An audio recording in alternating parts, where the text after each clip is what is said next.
जोधपुर के Yashodhara Nagar police थाना हद के बिनाकी मंगलवारी परिसर में पुलिस की सतर्कता से बड़ी दुर्घटना टल गई। मिली जानकारी के अनुसार कल शाम लगभग 4 बजे सूर्यभांजी सांगड़ीकर के 7 दिन के पोते का उनके घर में नामकरण कार्यक्रम हो रहा था। इसी दौरान खाना बनाते समय अचानक गैस सिलेंडर में भीषण आग लग गई।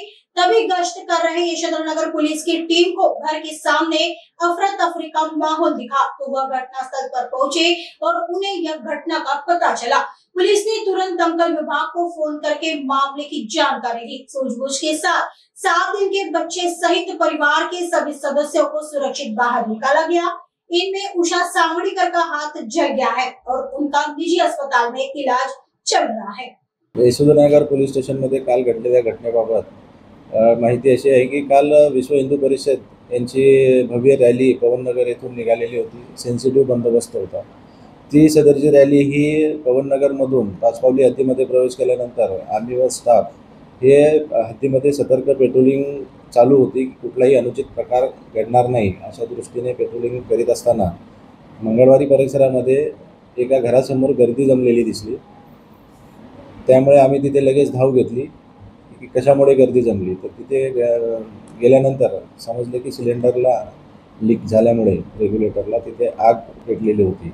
आम्ही पोहोचलेलो असताना स्थानिक नागरिक जे आहेत त्यांनी मदत कार्य सुरू केले होते। त्यानंतर आम्ही स्टाफसह इमिजिएट तिथे पेट्रोलिंग करताना पोहोचलो आणि पुढच्या जे मदत कार्याला आम्ही त्यांच्यासोबत मदत केली आणि घरातील जे आहेत सूर्यभान टाकळीकर यांच्या घरी 7 दिवसाचा बाळ होतं। त्याचा नामकरणाच्या कार्यक्रमासाठी स्वयंपाक बनवण्याचा काम घराच्या बाजूलाच जिना पहिल्या मजल्यावरती तिथे स्वयंपाकाचं बनवण्याचं काम चालू होतं आणि त्याच्यामध्ये जितू सांगडीकर, काजल सांगडीकर असे एकूण 7-8 आणि 4-5 लहान मुले असे त्या घरामध्ये होते।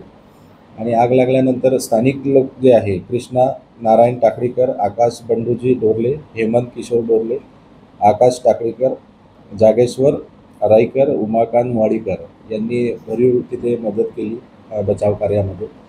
आणि आमच्यासोबत SC गणेश गुप्ता होते, त्यानंतर रितेश दुधे होते आणि नंतर बीट मार्शल सुद्धा तिथे इमिजिएट पोहोचले। त्यामध्ये चंद्रकांत कटरे आणि मनोज डोले अशा पद्धतीने हे सर्व स्टाफ तिथे असल्यामुळे कुठलाही पुढचा अनुचित प्रकार घडला नाही। त्यानंतर आम्ही सिलेंडर सुरक्षित ठिकाणी ठेवून गॅस कंपनीला कॉन्टॅक्ट करून त्याचा योग्य तो बंदोबस्त व विल्हेवाट लावून जी जमलेली गर्दी होती त्या गर्दीचा संपूर्ण बंदोबस्त करून वेळीच तिथे शांतता प्रस्थापित केली। तिथे पोहोचल्यानंतर परिस्थितीची माहिती घेतल्यानंतर इमिजिएट आम्ही माननीय निकेतन कदम सर झोन 5 यांना माहिती दिली। त्यानंतर माननीय ACP साहेब बंडीवार साहेब यांना तात्काळ घटनेची माहिती दिली आणि त्यांच्या मार्गदर्शनानुसार पुढील कारवाई करण्यात आली।